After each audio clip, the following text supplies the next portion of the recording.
No, fuck no. I was gonna be like, hell no, but now I'm like, hell yeah. Why not? That's how we start this shit.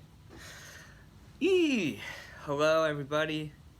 As you can see, a tiny bit sunburned, but not too bad. Not as bad as yesterday, that's for sure. Wow, man. Yesterday I was just like, I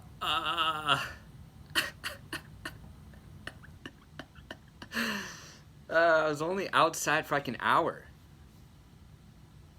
Doesn't matter, man. I got fucked. We were just out there by the pool, chilling by the water, dipping in every now and then, down at Lifetime Fitness, dope as fuck pool. And his girlfriend came, Courtney. She was giving him shit. She was giving him shit, saying that. But his big ass was gonna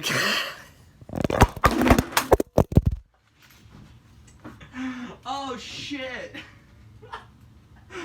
Oh shit! It's still recording!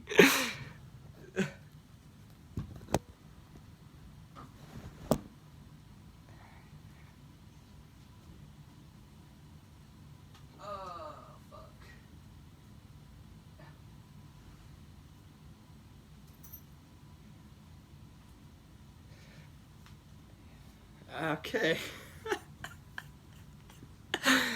Okay. No banging, no nothing of that, okay?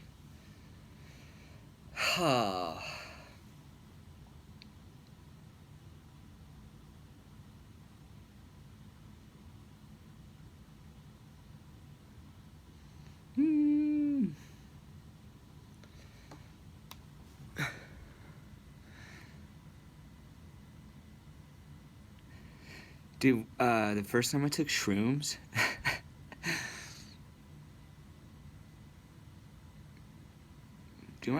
I think I have big pupils, man. I wish I could compare them to somebody else right now. But I think I do have big pupils. I think that's why everyone called me a fish. Junior high and high school, bro. Everyone's like, the fish.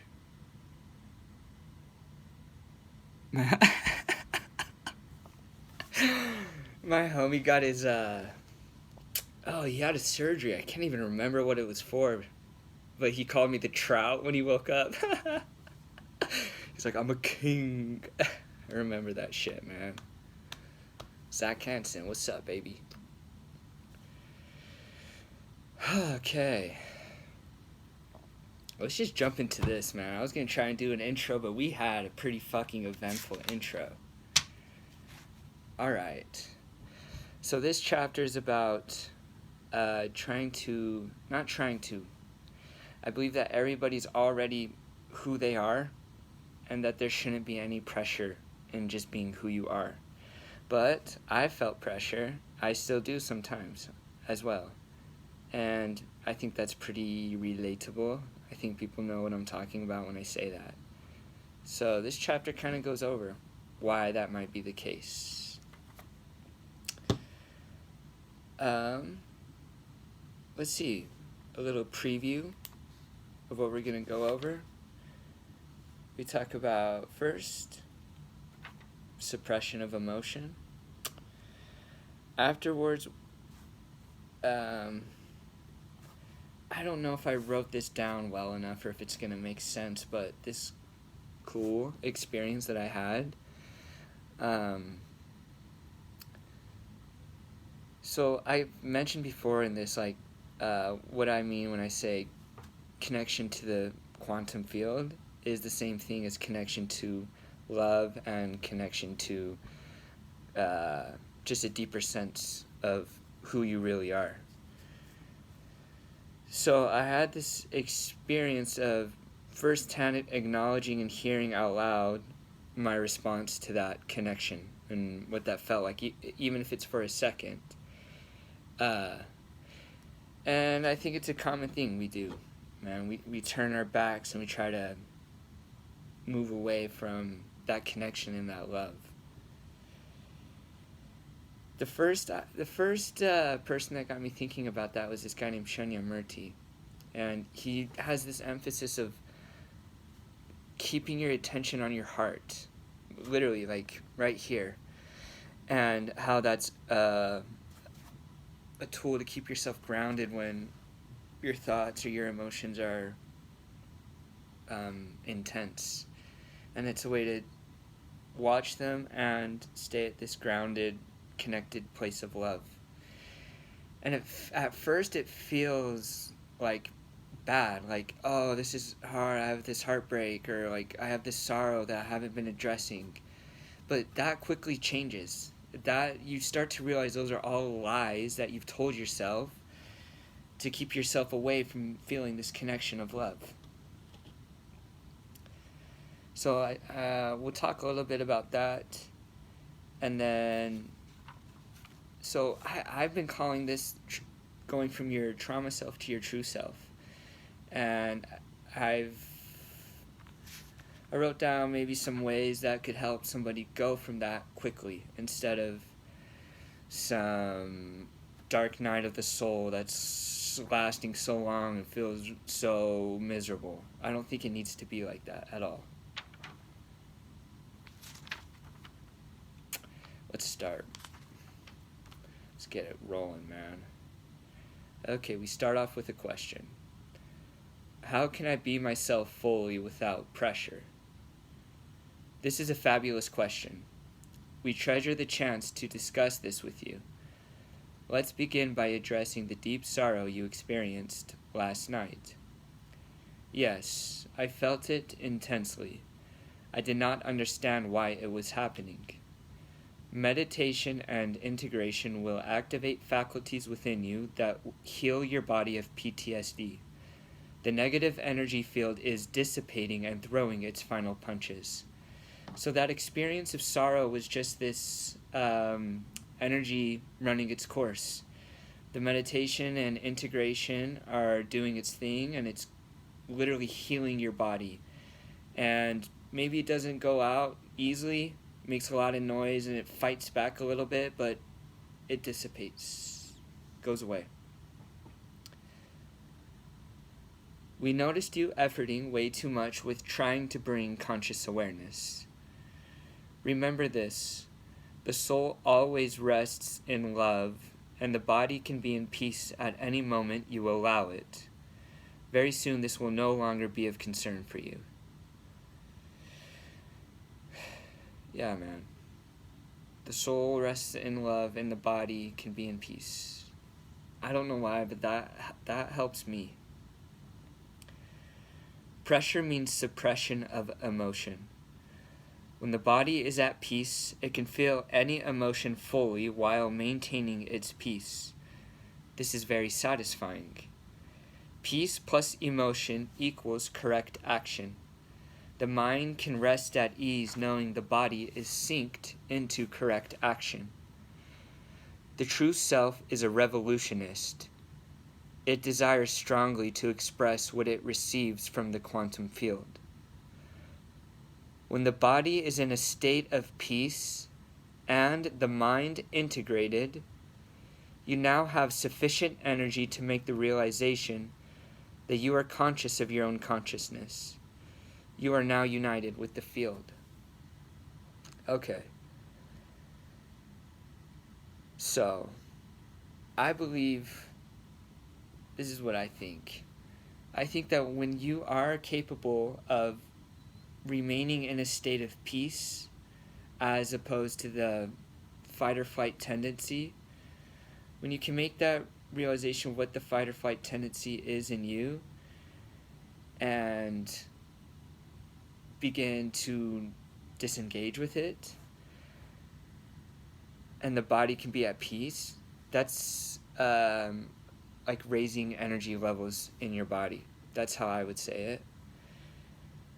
And if you connect that together with an integrated mind. So a mind, I used to think that like you can't have any thoughts and all thoughts are bad, so don't even like try to get to a point where you're in a thoughtless state, because I've heard, whatever, some spiritual teachers say that I really like.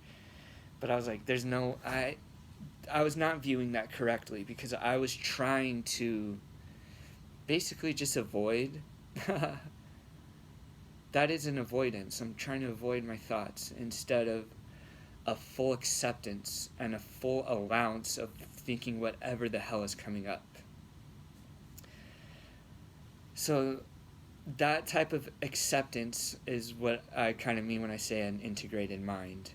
So when the body's in a peaceful state like that and your mind is not attacking, it's not avoiding, then you do have enough energy raised, in a sense, to see that something is happening, man. And you become conscious of a shift inside of you. And that type of realization connects you with the field. Okay, let's keep going. Why did I say I own it out loud after I read this chapter out loud? And after the last question, fuck that. So after I got done writing that verse, talking about being conscious of your own consciousness, which, by the way, that's hard to explain. I don't know if I'm doing whatever. That's just my take on it. But I reread it, and I was like, I said out loud, I own it. And I did feel this like strong, like, oh yes, that's a good thing. I feel strong affirming that. And that, when I felt that, I liked it, but at the same time I said out loud, fuck that. Which I thought was interesting. I guess it's kind of a little analytical, but I like doing that. I think it's fun and very helpful to be like that. But it can be bad, because you can definitely be too harsh and way too critical on yourself. So, good to find a balance. But yeah, that feeling of turning my back to connection. Let's keep going. This is the most profound question you have asked so far, asking why I said those two things. You are now aligned with us in your vision. This helps us to be specific in our teaching. The reason for your vocal affirmation, I own it, is because you read out loud a mechanism the trauma self uses to keep your awareness away from it. So it felt like I was making connections that my trauma self was trying to say, no, don't make those connections, because once you do, it has to leave, it has to go. As stated before, the trauma self can only exist as a secret. So if you're not making these connections, and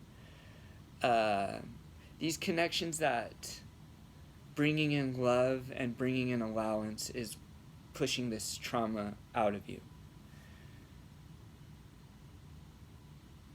Wow, that's a random person to be calling right now. We will call her back. It's not she's.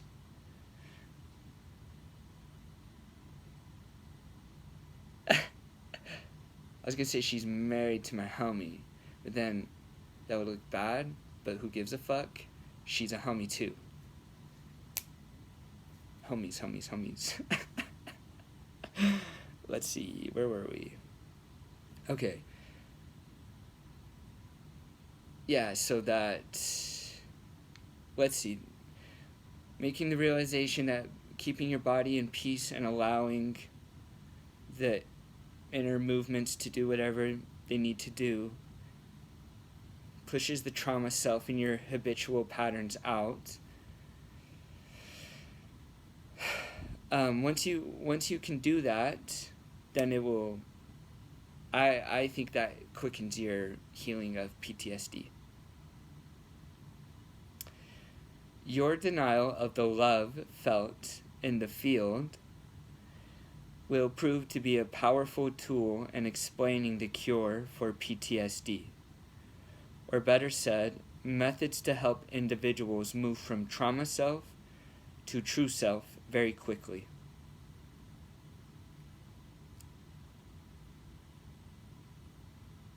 I like to say connection with the field because it has to do with your body being connected in a way where it's not blocking, there's not fight or flight tendencies in your body that's constricting, full and free-flowing access. And as well as like your emotions and your mental.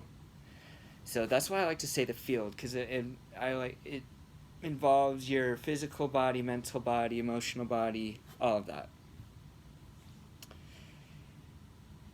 Okay, if an individual can remain in their true self for long enough, Mother Nature will do the rest. Another method you can use to identify trauma self is a quick analysis of thoughts, emotions, and spoken word. Identify if they are or aren't in alignment with your vision. All approaches should have the individual in a neutral or positive perspective, never negative.